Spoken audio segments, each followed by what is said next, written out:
दिखा रहा था, इंडिया को खरी खोटी सुना रहा था और आज घुटनों के बल आ चुका है। इंडिया ने मालदीव की सारी अकड़ तोड़ दी है। क्या लगता है इंडिया के प्राइम मिनिस्टर नरेंद्र मोदी मालदीव को माफ कर देंगे और क्या दोनों मुल्कों के ताल्लुकात में एक बार फिर से बेहतरी आ जाएगी? आइए जानते हैं पाकिस्तान की आवाम से। भी फॉरेन ऑफिशियल इंडिया में आता है तो सबसे पहले एस जयशंकर को मिलता है। सर, वो अपनी वाइफ के साथ वहाँ पर गए हैं। जी, साजिदा मोइजो जो हैं वो उनका किरदार मालदीव की पॉलिटिक्स में ऐसे गया जैसा यहाँ पे नुसरत भुट्टो का था।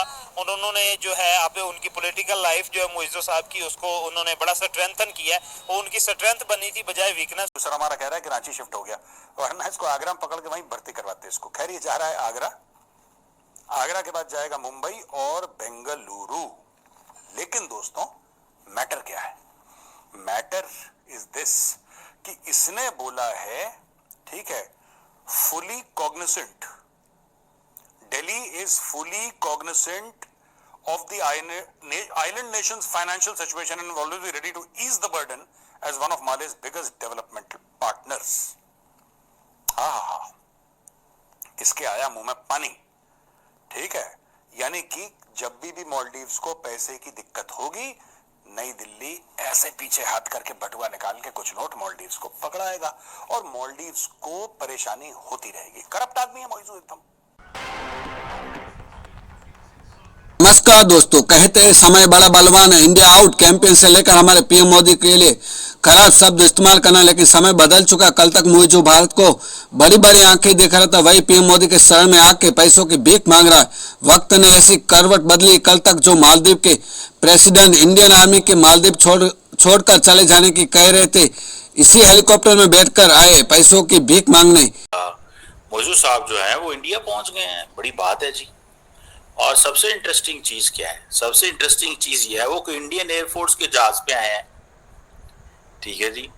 आज से कुछ अर्सा पहले मोदी साहब बड़ी तड़ियां लगाते थे इंडिया को, और पता नहीं क्या क्या हो रहा था, ऐसे जैसे पता नहीं पहाड़ गिर गया, आसमान गिर गया, और लोगों को तासुर ये आ रहा था कि मोदी साहब जो है वो बड़ा एंटी इंडिया बंदा सामने आया है। लेकिन मुझे लग रहा है कि हर बंदा अपनी कीमत लगाना चाहता है, बोली लगाना चाहता है।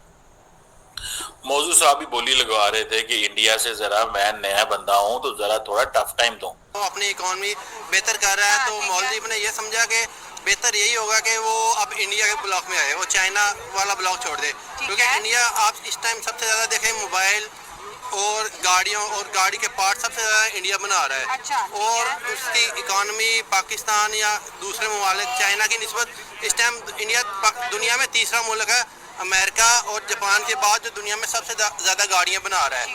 और वो अपनी इकोनॉमी इस तरह बेस्ट कर रहा है कि हर मुल्क की अब यही मजबूरी है कि वो इंडिया के ब्लॉक के साथ मिल जाए, इंडिया के साथ मिलके अपने मुल्क को आगे ले जाए, बेहतर बनाए। Would never do anything to undermine the security of India. We remain committed to ensuring our actions do not compromise the security and stability of our region. Respect for our neighbors and friends is embedded in our DNA. हमारे DNA में embedded है respect. वो तो तुमने India की और हमारे प्रधानमंत्री की क्या रिस्पेक्ट करी थी, ये हमें पता भी है और हमें याद भी है बेटा। India makes a positive contribution. Indian tourists. अगर मालदीव की बात करें तो मालदीव एक ऐसा मुल्क है जिसकी सारी की सारी जीडीपी टूरिज्म पे जो है डिपेंड करती है। हर शादीशुदा जोड़ा वहाँ पे घूमने जाता है, अच्छा व्यू है, आइलैंड बहुत प्यारे हैं। लेकिन इंडिया ने जब मालदीव का बायकॉट किया, उनकी नेशनलिज्म ने जब बायकॉट किया, तो फिर उन्हें चाइना को बाय बाय कहना ही पड़ा। ये बार बार कभी इंडिया से bread and butter they they, India ने कहा हमारे पैसे निकालो। आज वो इंडियन एयरफोर्स के सिविलियन जहाज में आ रहे हैं, मतलब मालदीव के पास अपना जहाज तक नहीं है और बात एक बड़ी इकोनॉमी से टक्कर लेने की कर रहा था। बात वही है ना कि बाद में अफसोस होता है, पहले बात कर लेता है इंसान, बाद में उसे अफसोस होता है। अब जो इंडिया से टूरिज्म जाता है वो यहाँ तो थाईलैंड वगैरह जाता है, यहाँ मालदीव जाता है। मालदीव बंद हो गया, वो थाईलैंड वगैरह जा रहे थे। अब जब वो दोबारा इधर आया, वो इनके साथ बैठेगा और अपने मामला तय करेगा, माफी शाफी करेगा।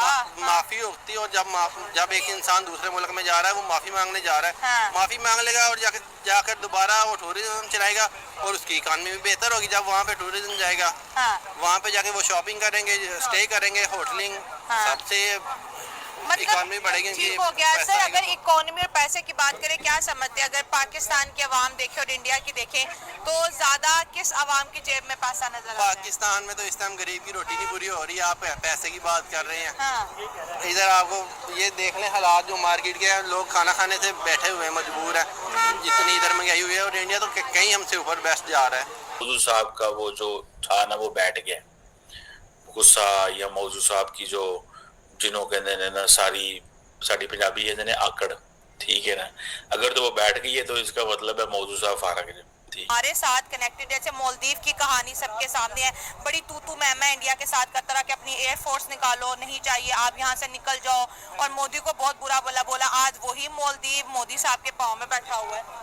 बस जिस आदमी को गलती की एहसास हो जाए ना, हाँ। तो फिर उसी के पैर पड़ता है जिससे साथ उसने जुल्म किया होता है। ठीक है। हाँ। तो यहाँ पे भी ऐसा होना चाहिए, जिसके साथ जुल्म करो तो उसके साथ जाकर माफी करनी चाहिए। हाँ। क्योंकि गलती खुद में ढूंढनी चाहिए, किसी दूसरे में नहीं ढूंढनी चाहिए। हाँ। इस वजह से दरअसल सोच समझ कर आगे से बात करनी चाहिए। अगर किसी के ऊपर हमला भी करना है ना, तो उसको जरा देख के हमला करे कि आगे वाला कितना जो है ना स्ट्रॉन्ग है। इस वक्त इंडिया की पर एक बात ध्यान रखना मोहम्मद मुइज़ू, अब तुम यहां पे आओगे, मोदी जी से मिलोगे, वो चीज अखबार में आएगी और डिटेल भी अखबार में आएगी। डॉक्टर जयशंकर से मिल ही चुके हो, दोबारा डॉक्टर जयशंकर से मीटिंग होगी, वो चीज भी अखबार में आएगी डिटेल में।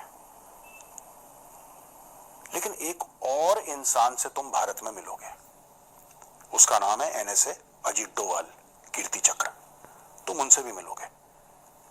अखबार में सिर्फ इतना आएगा कि तुम्हारी मीटिंग हुई है उनसे, मीटिंग में क्या बात हुई है ना वो बताएंगे ना तुम बताओगे, ठीक है? क्योंकि जो मारता है डंडा वो ये नहीं बताता मैंने कितने डंडे मारे हैं, और जो खाता है उसकी बेइज्जती होती तो वो तो वैसे ही नहीं बताता कि मैंने डंडे खाए हैं, और मीडिया को पता नहीं लगना कि डंडेबाजी हुई है। लेकिन ये होने वाला है और ये अगले 2-3 दिन में होगा। When you meet the NSA तब तुम्हें पता लग जाएगा कि जो तुमने बकवास करी थी। देखो सुनो, एक बात समझ लेना, अगर तुम्हें ज्यादा पैसे चाहिए, पैसा इज नॉट द प्रॉब्लम यार, मैं मोहम्मद मुइज़ू से डायरेक्टली बोल रहा हूं, पैसा प्रॉब्लम नहीं है, राइट? लेकिन अगर तुम गलत बात करोगे तो यहां पे भूलने वाले लोग नहीं है, मैं तुम्हें बता रहा हूं। और आज की तारीख में तुम जो कह रहे हो ना कि आ जाओ, तुम्हारे कहने से कोई नहीं आएगा। तुम 1000 रोड शो कर लो, यहां पे कोई नहीं आएगा जब तक ये मैटर सेटल ना हो कि तुमने भारत को और भारत के प्रधानमंत्री को अपशब्द जो निकाले थे, जब तक उसकी माफी ना मांग के, डायरेक्टली इनडायरेक्टली तुम्हें जैसे करना है, दैट इज योर हेडेक। जब तक उस मैटर को सेटल नहीं करोगे ना, यहां से लोग जाएंगे नहीं तुम्हारे पास। और जो तुम चाइनीज चूरन चाट के या चख के तुम बड़ा उछल रहे थे कि हम ऐसा कर देंगे जी, वैसा कर देंगे, वो लाहौरी खून जो तुम्हारा नाच रहा था, गुलाटियां खा रहा था, वो लाहौरी खून अब शांत हो गया। अब तुम्हें आटे दाल का भाव पता लग गया है।